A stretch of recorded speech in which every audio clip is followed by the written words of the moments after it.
ইব্রাহিম আলাইহিস সালামের উপরে শীতল হয়ে গেল। আগুন তো জড় বস্তু, আল্লাহর কথা মানে, আদম সন্তান আল্লাহর কথা মানে না। আপনাদের জানা আছে ওই যে সেই ঘটনা,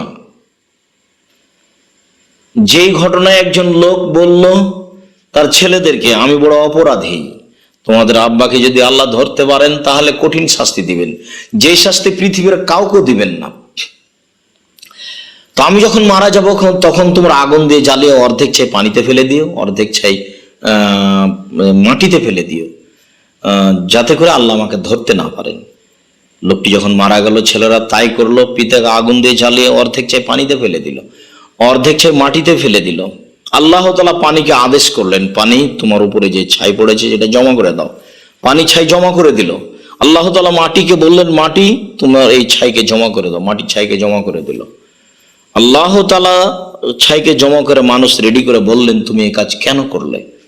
লোকটি উত্তরে বলেছিল, মিন খাসিয়াতিকা, তোমার ভয় করেছি।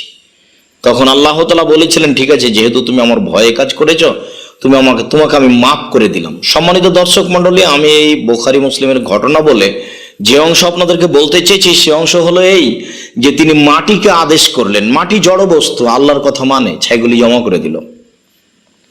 তিনি পানিকে আদেশ করলেন, পানি জড় বস্তু, পানি ছাইগুলি জমা করে দিল, আল্লাহর আদেশ মানে। সেই ঘটনা আপনাদের জানা আছে যে একটি লোক ৯৯টা লোককে হত্যা করে একজন দরবেশের কাছে গিয়ে বলল, বাঁচার পথ কি? দরবেশ বলল, ৯৯টা লোক হত্যা করার পরে বাঁচার পথ নেই। তখন তাকেও হত্যা করলো, ১০০ জন হয়ে গেল। কোথায় বাঁচার পথ? একজন বলল, ওই গ্রামে যান। সেই গ্রামের দিকে যেতেই তার সময় শেষ, লাশটা মাটিতে পড়ে আছে।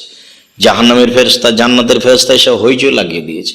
জাহান্নামের ফেরেশতা বলছে, আমরা জাহান্নামে নিয়ে যাব। জান্নাতের ফেরেশতা বলছে, না আমরা।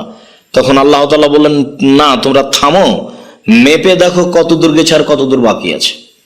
ফেরেশতাদেরকে মাপতে লাগিয়ে দিয়ে, লাশ তো ওখানেই পড়ে আছে, মাপতে লাগিয়ে দিয়ে আল্লাহ যে গ্রামে যাচ্ছিলেন সেই গ্রামকে বললেন যে গ্রাম তুমি আগিয়ে আসো, আর যে গ্রাম থেকে যাচ্ছিল সে গ্রামকে বললেন, গ্রাম তুমি পিছু হটো।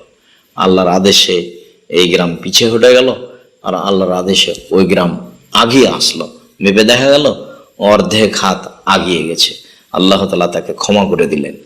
আমি অত্র বুখারী মুসলিমের হাদিসের ঘটনা পেশ করে আপনাদের সামনে যেটা বলতে চাচ্ছি সেটা হলো এই, যে দেখেন, জড় বস্তু আল্লাহর কথা মানে, গ্রাম একটা জড় বস্তু আগিয়ে চলে আসলো।